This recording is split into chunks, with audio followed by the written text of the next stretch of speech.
trabajo es sobre la función receptora y nerviosa de la retina. Está compuesto por mí, Eduarda, Nelson, Bianca, Yoyara, Winnie y Dani. Y yo voy a estar hablando un poquito sobre la retina ahora. Pode passar lá para a retina, por favor, Nelson. La retina va a ser la estructura más importante del ojo para transmitir la luz y para transformar la luz en impulsos nerviosos que llegan al cerebro. Y gracias a ella podemos percibir imágenes, colores y contrastes. Nuestra retina va a estar compuesta por 10 capas que tienen otra vez una división de tres funciones principales. La capa de 1 a 5 es responsable por la recepción y transducción de la luz. La capa 1 es la capa pigmentaria, donde contiene melanina. Va a absorber el exceso de luz para evitar reflejos.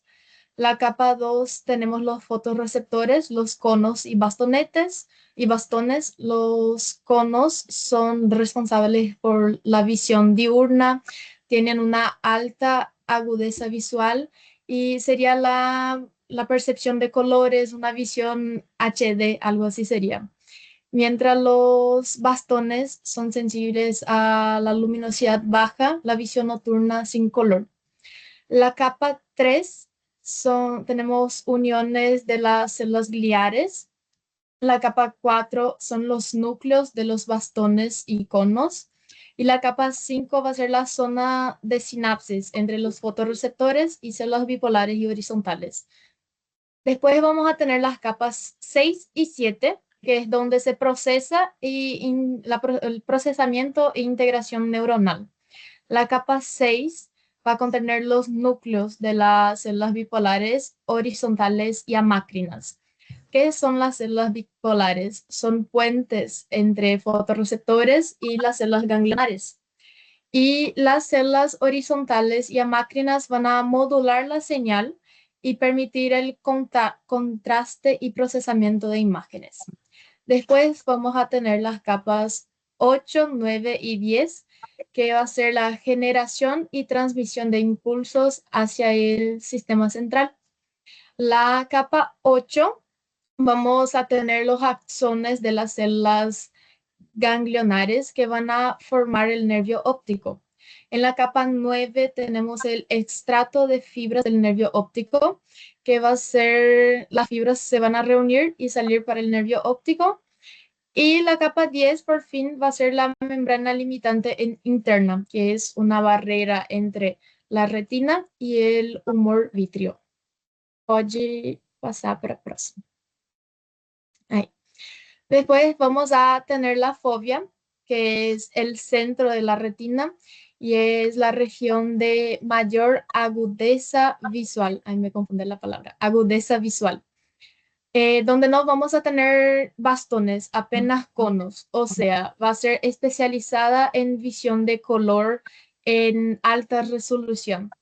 Las capas internas de la retina se van a apartar para crear un espacio donde la luz va a ingresar y llegar a los fotorreceptores sin ningún obstáculo. Y es gracias a es gracias a la fobia que podemos leer, podemos reconocer rostros, toda esa parte de la visión fina que tenemos. Gracias. Después voy a hablar un poquito ahora sobre los fotorreceptores, que son células especializadas de la retina que transforman la luz en señales eléctricas.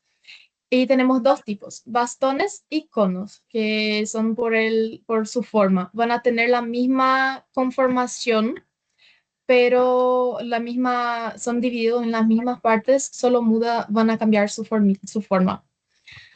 Son divididos entonces en el segmento externo, que contienen discos membranosos con pigmentos fotosensibles. En los conos tenemos las fotopsinas, que son menos sensibles, pero permiten ver el color en alta resolución. Y en los bastones tenemos la rodopsina, que es muy sensible a la luz y nos permite esa parte de la visión nocturna, el blanco y negro, escala de grises. Después vamos a tener el segmento interno, que vamos a encontrar las mitocondrias, donde producen energía para el metabolismo de los fotorreceptores. El 3 va a ser el núcleo, donde contiene el material genético y regula la actividad de las células. Y después el terminal sináptico, que establece contacto con las células bipolares y horizontales, transmitiendo información visual hacia la retina.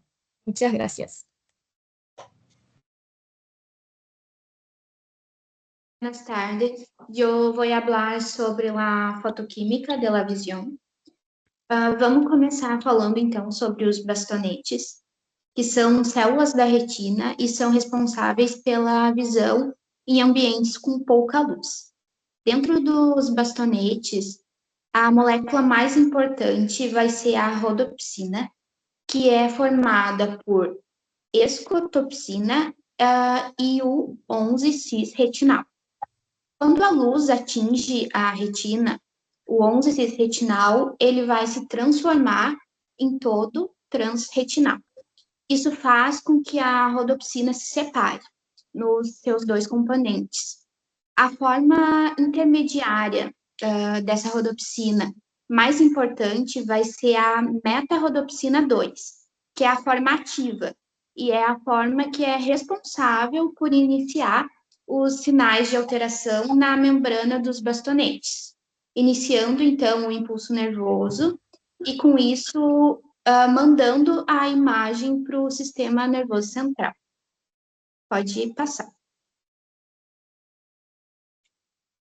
Logo depois, a metarodopsina 2, ela se decompõe de novo em ectopsina e todo transretinal, que vai de novo ser convertido em 11-cis-retinal pela enzima isomerase de retinal. Isso também vai acontecer com a ajuda das mitocôndrias. Assim, ela vai poder se ligar novamente e recomeçar o ciclo, a fim de dar novos impulsos, né? Existe também outra via que é para regenerar a rodopsina, que envolve a vitamina A, que é precursora desse retinal que a gente falou. É por isso que se o paciente tem uma diminuição da vitamina A, isso pode causar uma cegueira noturna, que é uma cegueira que vai prejudicar ele, por exemplo, em dirigir de noite, que é um ambiente com pouca luz, né? Pode passar.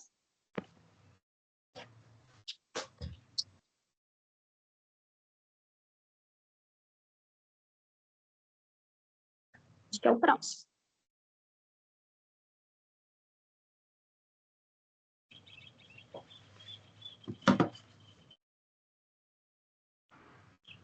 Olá, buenas tardes. Eu vou falar sobre a excitação dos bastones. Os bastones são fotorreceptores da retina. Eles são especializados na visão noturna, como os colegas já falaram anteriormente. Eles não percebem cores, mas eles são extremamente sensíveis à luz. Esse processo de excitação acontece da seguinte forma. A luz incide sobre o pigmento visual, chamado rodopsina, que é formado pela proteína opsina e pelo cromóforo 11-cis-retinal, ocorre uma alteração estrutural do retinal, que passa da forma 11-cis para tudo trans. Essa mudança ativa a rodopsina e desencadeia uma cascata de sinalização intracelular, chamada transdução visual. Na ausência da luz, o bastão fica despolarizado. Na ausência da luz, o bastão fica despolarizado e libera continuamente o neurotransmissor glutamato. Quando a rodopsina é ativada pela luz, ela estimula a proteína G, chamada transducina, que ativa a fosfodiesterase. Essa enzima degrada GMPC, fazendo com que canais iônicos de sódio e cálcio se fechem, levando à hiperpolarização da membrana do bastão. O resultado é a diminuição da liberação de glutamato, e isso será interpretado pelo sistema nervoso como presença de luz. Pode passar. Eu também vou falar sobre o ciclo visual da fotopsina retinal. Agora, nos cones, que são responsáveis pela visão em cores e pela visão com boa iluminação. O pigmento visual semelhante à rodopsina é chamado de fotopsina, e ele também é formado por uma opsina associada a 11-cis-retinal. O mecanismo é parecido. Quando a luz atinge a fotopsina, o 11-cis-retinal se isomeriza para tudo transretinal, iniciando o mesmo processo de transdução da luz em sinal elétrico. Depois disso, é necessário regenerar o pigmento visual. O tudo transretinal é transportado para o epitélio pigmentar da retina, onde sofre uma série de reações enzimáticas e retorna à forma 11-cis-retinal. Esse retinal reciclado volta a se ligar à opsina, regenerando a fotopsina e deixando o cone novamente sensível à luz. Esse ciclo contínuo garante a nossa capacidade de perceber estímulos luminosos de forma repetida. Também vou falar sobre a visão em cores e o mecanismo tricromático. Eu acho que pode passar o slide. A base desse mecanismo é que nós temos 3 tipos de cones. Os cones F.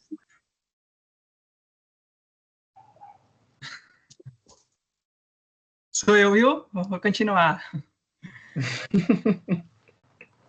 O mecanismo tricromático de visão, que é a parte que eu vou explicar agora, é a teoria que explica como a retina distingue as cores, com base na atividade desses cones, que Bianca havia falado um pouco antes, que eles são os fotorreceptores especializados para a visão em cores.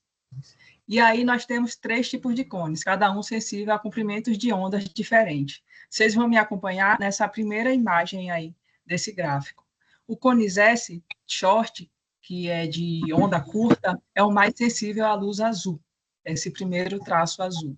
Depois temos o cone M, médio, esse M é de médio, que é de ondas médias, que é mais sensível à luz verde, e o cone L, de long, de ondas longas, que é mais sensível à luz vermelha. E o princípio dessa visão tricromática é que a percepção de qualquer cor depende da combinação relativa desses 3 tipos de cones. Um exemplo, se a luz estimula fortemente as cores, os cones L e M, mais pouco S, percebemos a cor amarela. Se apenas o cone S é estimulado, percebemos o azul. Se todos são estimulados juntos, percebemos tons brancos ou cinzas. Os cones transformam essa energia luminosa em sinais elétricos. E esses sinais passam por células bipolares e ganglionares até chegar no núcleo, que é o núcleo geniculado, no tálamo e depois no córtex visual. O cérebro compara os padrões dos 3 tipos de cones para construir a percepção de cores, que é justamente, a gente fala de cores primárias, né? Azul, verde e vermelho. A partir dessas cores, podemos ter todas as outras. Se um tipo de cone não funciona ou está ausente, aí a gente tem o que a gente conhece o daltonismo, que é justamente a deficiência na percepção de cores. Aí vocês vão me acompanhar na imagem de baixo, a gente tem, né, visão normal e a protanomalia, que é um defeito nos cones vermelhos. Tem um defeito, consegue ver o vermelho, mas de forma alterada. E essa de baixo, que é a protanopia, é a ausência de cones vermelhos total, gerando dificuldade para distinguir entre vermelho e verde. E é mais frequente em homens, porque estão ligadas ao cromossoma X. Como o homem ele tem o cromossoma X e Y, ele só tem um X. Então, por ele só ter um X, se esse cromossoma X dele tiver defeito, aí ele já tem a condição genética, já tem a doença. Eita, peraí que escapuliu o negócio. Desculpa, gente.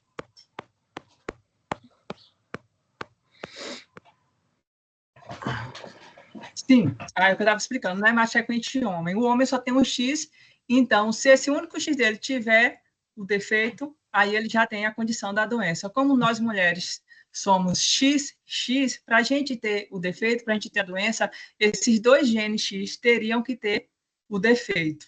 Então, por isso, a probabilidade no homem é mais alta.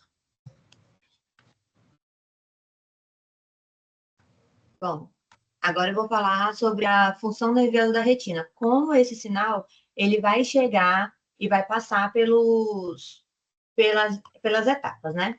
Pode passar, antes.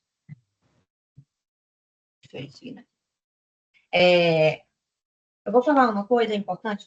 Obrigada, amiga.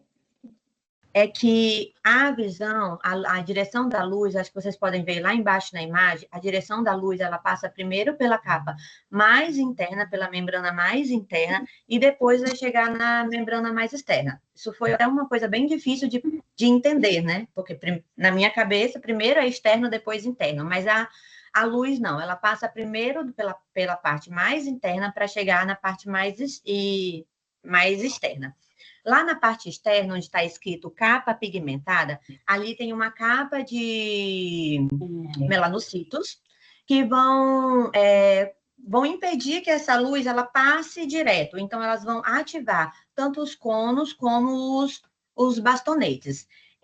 Quando ela ativa esse sinal, ela passa para esse sinal, quando chega, faz sinapse com as células horizontais. Essas células horizontais, elas têm função, como a Duda falou, de inibir. Então, elas vão inibir e também vão passar o sinal para as células bipolares. Essas células bipolares ela tem uma função tanto inibitória como excitadora. Então, ela vai passar o sinal para as células amácrinas e depois para as ganglionares. Quando ativadas as células ganglionares, ou quando ativadas as células amácrinas, elas vão transmitir o sinal ou para as laterais, para as próximas células amácrinas, ou para as células bipolares. Essas células bipolares, elas vão se juntar às suas fibras e formar o nervo óptico. Lembrando que a única célula que ela consegue atingir o potencial de ação necessário é as células ganglionares. Então, a gente entende que a luz, ela passa pelas células ganglionares, chega até a membrana mais externa da retina, e daí, então, esse sinal, ele volta, essa luz, ela volta, ela rebate nos melanocitos ali. É importante lembrar que a falta de melanocito, um exemplo em pessoas albinas, eles têm muita sensibilidade à luz, por conta disso. Essa membrana delas, da membrana mais externa, ela não tem esse pigmento. E aí essa luz causa vamos dizer assim, um efeito muito mais forte, né? E aí causa essa sensibilidade na luz. E aí essa luz volta, ativa os bastonetes e os conos, que vão ativar a cascata que eu já falei. Ativar as células horizontais, que vão inibir as laterais, né? Eles vão fazer com que essa luz ela esteja mais nítida, ela vá para a parte central, se foque na parte central, vai atingir as células bipolares. Essas células bipolares, ela tem uma função ali de transmitir sinal na forma vertical, depois vai chegar nas células amácrinas, essas células amácrinas vão transmitir para as células amácrinas laterais e também para as células ganglionares, e as ganglionares vão se juntar e vai levar essa informação até o cérebro, através do nervo óptico, e a informação chega até a área de Brodmann 17. Pode passar. Então, agora a gente vai falar sobre a convergência das vias vias retinianas. A convergência nada mais é do que a junção... Vocês estão me ouvindo? Sim. Tá. É a junção dessas informações no mesmo ponto. Então, assim, a gente podemos falar que essas duas vias, tanto a da fóvea quanto a da periferia, elas são diferentes.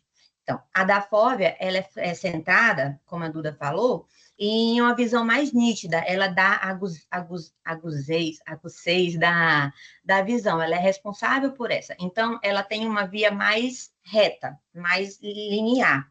Ela vai juntar, vai receber o sinal pelos conos, que está mais presente na fóvea, vai passar diretamente para as células bipolares e depois as ganglionares. E as células horizontais, nesse caso, elas vão auxiliar, porque uma não faz um serviço, é sempre uma cascata, né? Uma ativa a outra que vai ativando as próximas. Então, elas são ativadas, mas elas são ativadas para inibir as laterais. E aí a gente passa para as células da periferia da retina, que elas têm uma visão mais noturna, elas são mais... Elas ajudam nessa visão mais noturna, né? Que é as zonas da periferia da retina. E esses sinais, elas vão se juntar, todos esses sinais, e vai passar para uma única neurona bipolar. E aí, dessa neurona bipolar, vai ativar as células amácrinas e depois as células ganglionares, que vai enviar esse sinal pelo nervo óptico para o cérebro. Essa via de visão pela periferia é chamada de via de visão dos puros de los bastonetes, que ela é muito importante para uma visão mais noturna. Lembrando que a única célula que é capaz de gerar o potencial de ação é as células ganglionar.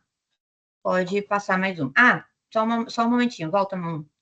Os neurotransmissores. Os neurotransmissores, eles influenciam diretamente na emissão desse sinal, né, nessas sinapses. Um exemplo é o glutamato. Ele é liberado principalmente pelos conos e bastonetes, porque dali em diante começam as sinapses, né? Como eu falei, eles ficam lá na parte mais externa, envia o sinal para ele e ele excita as outras células. As outras células, elas dependem da função. Um exemplo, GABA e glicina, elas são liberadas principalmente por células horizontais e também pelas amácrinas, que depende do sinal que ele vai ou inibir ou excitar a próxima célula, né?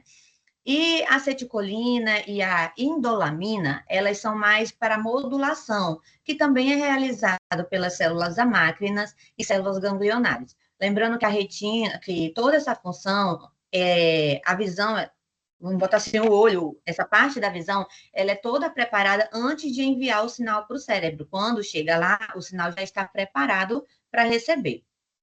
Pode passar mais uma. Bom, aí agora é só mais lembrando a função das células, as células horizontais, elas têm uma função de inibir as laterais, isso faz com que o foco seja muito maior na área central, onde eu preciso, na fóvea. A fóvea, ela é responsável pela visão nítida, então, nessa camada da fóvea, as células são afastadas para que a luz passe de forma melhor, né? Então, passe mais limpa, mais nítida. Então, as células laterais, as células horizontais, elas têm essa função de inibir as laterais para que foque no centro, né, dessa nitidez.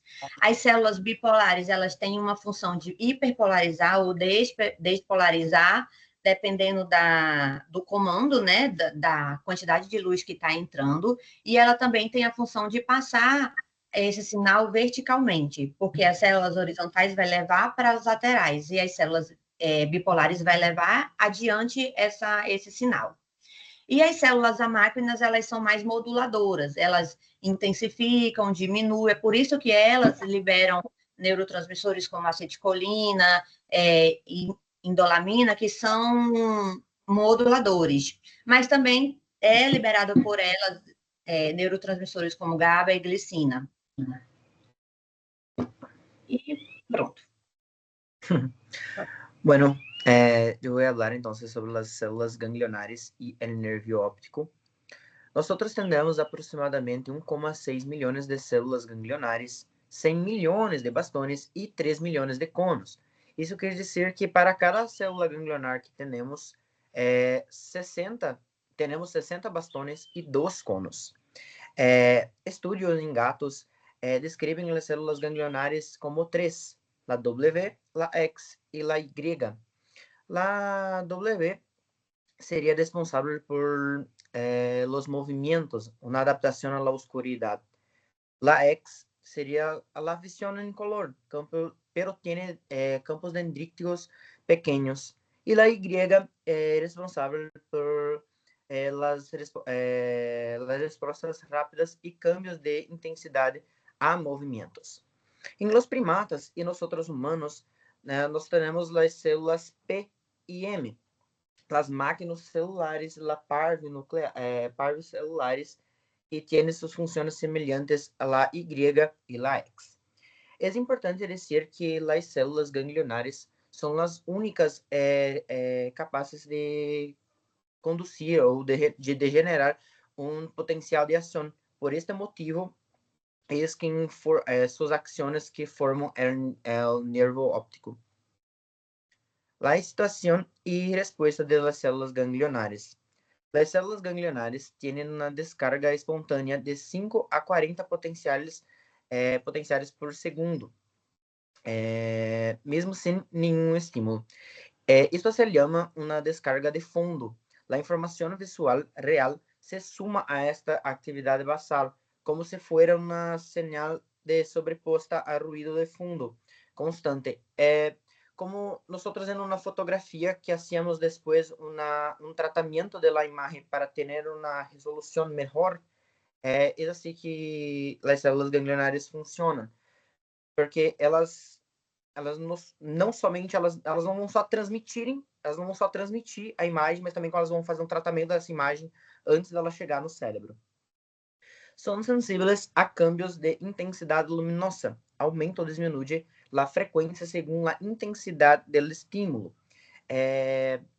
São dois tipos de respostas principais, a sustentada e a transitória.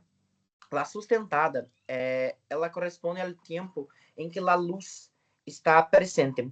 É útil para detalhes de color e de la imagem. E a transitória, ela vai responder ao cambio de luminosidade, para assim nós poder detectar melhor o movimento e assim por diante. A resposta depende de células bipolares, despolarizantes e hiperpolarizantes. Tem um sistema chamado on e off, que é desligar e ligar. As despolarizantes são as responsáveis pelo on, ativam as células ganglionares durante a exposição à luz. E as hiperpolarizantes, el off, ativam as células ganglionares quando a luz diminui. A transição de señales de color por parte de las células ganglionares. Bueno, así como la Winnie habló reciente, algunas ganglionares son responsables por 3 tipos de conos. Reciben los 3 estímulos, el rojo, azul y verde, percibiendo así la luz blanca. Pero la mayoría son excitadas por una longitud de onda inhibidas por otra, haciendo así el mecanismo oponente de color. Es decir, cuando las células ganglionares son excitadas, tienen una excitación mayor por los conos rojos y ello inhibe las verdes, así como la azul inhibe la amarilla, que es una junción de la roja con la verde. Reconociendo así, reconocimiento y percepción del color comienza en la retina y el tratamiento receptor sensitivo primario. Bueno, es eso. Gracias.